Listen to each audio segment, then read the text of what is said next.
Hey everybody, it's Phil, And Logan. and we are here on day 1 of week 2 of the 20th anniversary book project for Missouri Main Street Connection. Logan, where did we start off today? We started off in Cape Girardeau. Yeah, love Cape. My first time in Cape, and it is awesome, and it is beautiful, and it is all the things. Who was our very first visit? We met with the Zickfields. Yes, jewelry. The theme of today was really history, longtime businesses, and I think like 86 years. Yes, 86 years. This jewelry business started by Kent's dad, and really looking at 3 generations of his family running a jewelry store. Had a really incredible conversation about not only his business, but also about the importance of downtowns and the investment there and taking care of it and passing it on to future generations. After that visit, where did we go? Then we popped over to Jackson and met with the Stricklands. Yeah, Strickland Engineering. Again, another family business. Tom starting this business in his basement, and his wife helping him, and then his son's getting involved, and their son getting involved, and really talking about all of the projects that they've had their hands on in the Jackson area locally. From we got to go into the courthouse, both courthouses that they've had construction projects that they've helped engineer. So again, looking at 3 generations of a family, really bolstering a beautiful community of Jackson. So after Strickland's, where did we go? We went back to Cape Girardeau to meet with Dr. Hoffman and Marla Mills. Yes, and again, Marla serving Cape as a director for 13 years, and then Steve talking about historic preservation and why that's important. They had a long conversation with both of them about why we need to take care of these historic buildings that sometimes need a lot of love and sometimes have been sitting vacant for a long time, and why it can be easy for communities to say, well, the easy answer is just to tear it all down. And Steve especially talking very passionately about why you got to try everything else first. These are buildings that you'll never get back, that you'll never be able to build again. Do the work. Yeah, you got to do the work. So after Steve and Marla, Then we hopped on over to meet with Liz and Brennan. yes, Liz and Brennan. Brennan joined us via Zoom because he is in Grenada doing some mission work.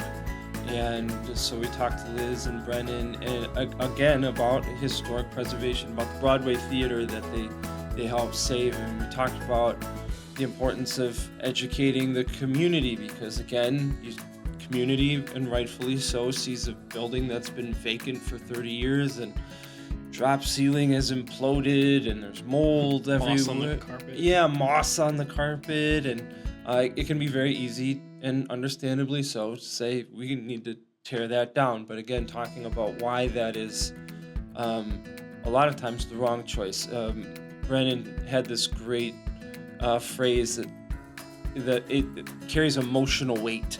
Like the Broadway Theater was or is a place where everybody in Cape had some kind of experience. They went to movies there, they saw shows there, they had some kind of core memory there, and that means something. They talked about momentum and how really saving buildings like that can create so much more momentum, so you benefit by saving that building that now houses businesses and places for people to stay, but at the same time other developers see the success of that and they want a piece of that action, so then they go and develop other buildings or residential units or things like that. And so had a great conversation with both of them. And then after that, where did we go, Logan? We went back to Jackson. Back over to Jackson. We met with the Bryans, the Jones drugstore. Yeah, Brian with an I and Brian with a Y. 1871, that pharmacy began. It's not only one of the oldest pharmacies in Missouri, but one of the oldest pharmacies in the country. and we talked to them about how they're caretakers for this very historic business, but then also talked about their approach to being a business, about creating community with the community and important relationships there.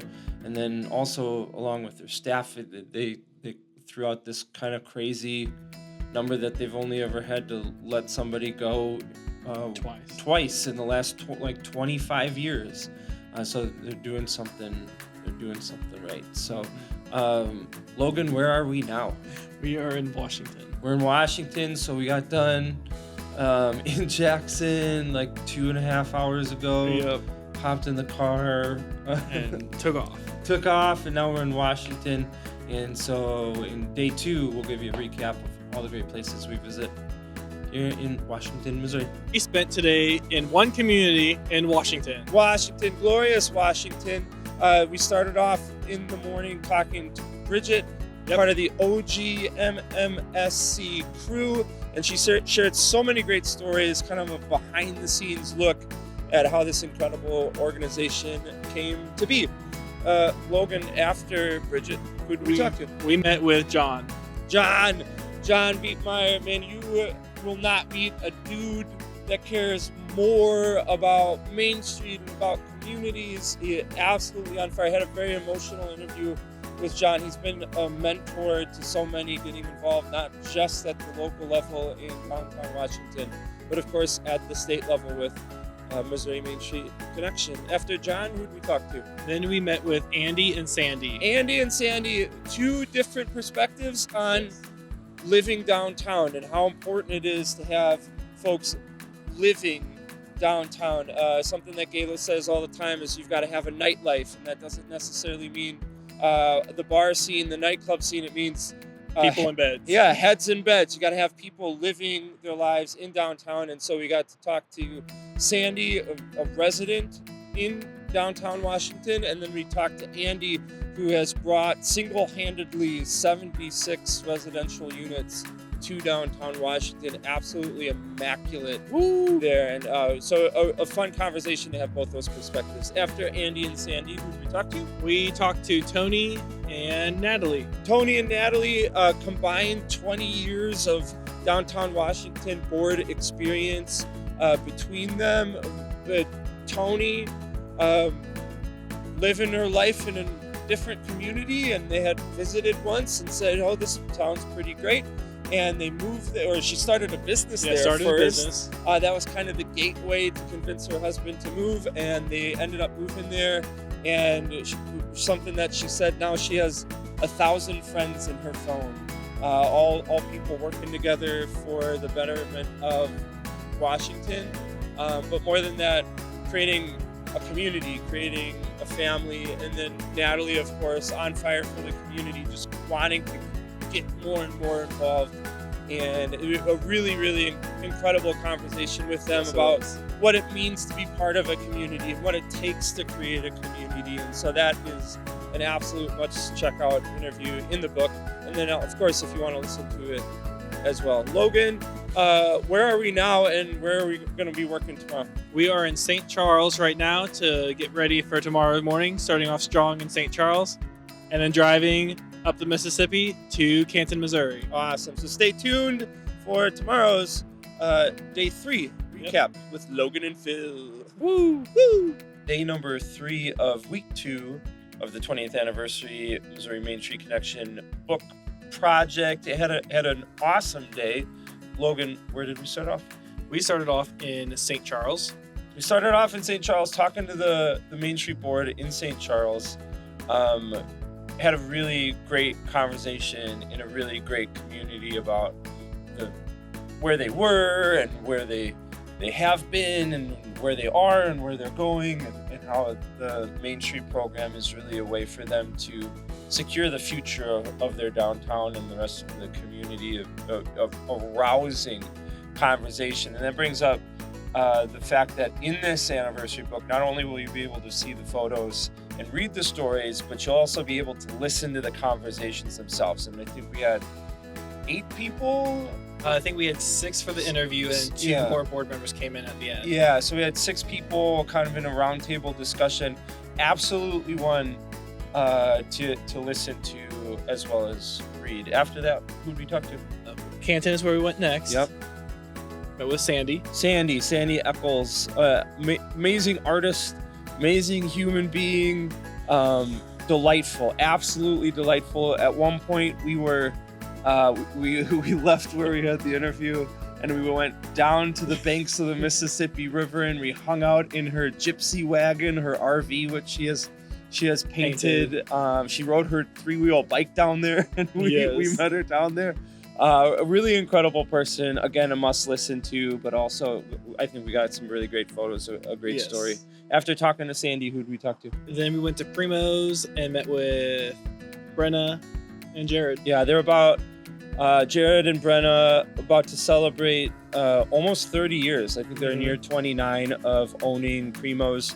Jared bought it when I think he was 19. He was a sophomore in college and said, I'm going to buy this business. And he described himself as the caretaker of this business because they're the 4th family in this 100-year history of this business, and a really special place. And they've also expanded into the building next door and created kind of this really beautiful bar area. Yes. And so I had a great conversation with them about not just their business, but also about a wonderful community in Canton as well. So, Logan, where are we right now? We're in St. Louis, my hometown. Meet me in St. Louis, and we're talking to Delmar tomorrow. Delmar, Dutchtown, and then Bob Lewis as well with MMSC. Wonderful. So looking forward to these conversations, and we'll update you after. Yep. At the end of day 4 of week 2 of our trip around Missouri for the 20th anniversary book, coming out to celebrate the 20th anniversary of Missouri Main Street Connection. Logan, where were we this morning?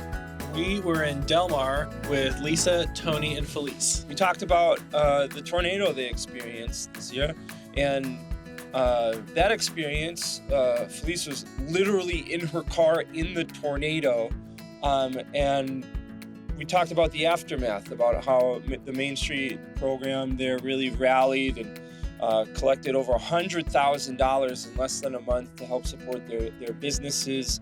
But then also along the way, it really helped them understand and the broader community understand the importance and the role that Main Street has to play. After them, who did we talk to? Then we met with Danny, Samantha, and Felice.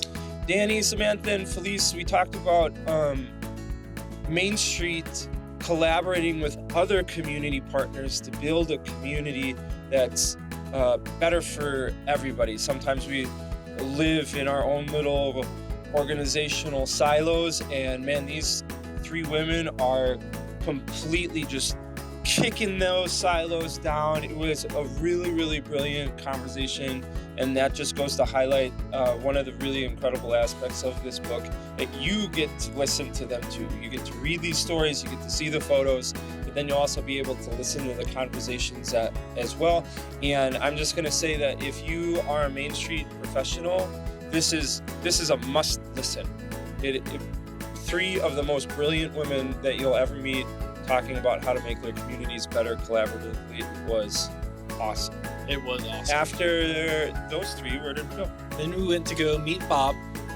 We met Bob. We talked about the how Main Street economically strengthens our communities, why it works and how it works, and we dug into the 4 points. And from his perspective, as an economist, as a professor, as somebody who knows every little nook and cranny of how to build stronger communities, I had a great conversation with Bob. After Bob, where did we go?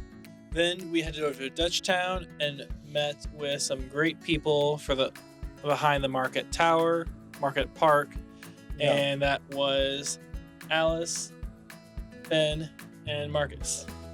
Alice, Ben, Marcus. Ben and Marcus grew up in the neighborhood, and they are now turning into leaders in the community, specifically leading this park into renovations and improvements and really becoming a focal point in the community. Alice, who was spent the year prior moving to this neighborhood homeless, saying the park was the first place that I came and I felt at peace. And now she, because of that really emotional experience, has become a volunteer. And I believe one of the things she said was she will never leave this neighborhood. She's fiercely committed, getting her kids also involved in volunteering as well. After Marquette Park, where'd we go? Then we went over to Intertwine Wine Bar and met with Chip, Nathan, Kentaro, and Molly. We had 3 different businesses, a tattoo shop, and then art gallery, and then a wine bar. And at the surface, it seems like they are very much different, and to a certain extent they are. But what was really brilliant as the conversation went on, the thing that bubbled to the surface was all 3 of them do what they do for the community, and they bring the community together in different ways. We even got into the nitty-gritty about what makes revitalization different from gentrification, and so we tried to peel that onion a bunch of different ways. Again, that conversation specifically, because of the amount of people involved, you'll be able to read the stories, and the stories are amazing, but I really, really want you to experience the conversation for yourselves by listening to it too. So this is the end of day 4. So tomorrow I'm hopping back on a plane, hopefully. I can hop on a plane tomorrow and fly back to Michigan. And then we've got 1 more week of our expedition around Missouri, the final week of gathering all of these amazing stories and photos and interviews here for this 20th anniversary book. So I want to thank you, Logan, for being such an amazing chauffeur, Missouri Main Street Connection for being such an amazing host. So see you guys in December. See you in December.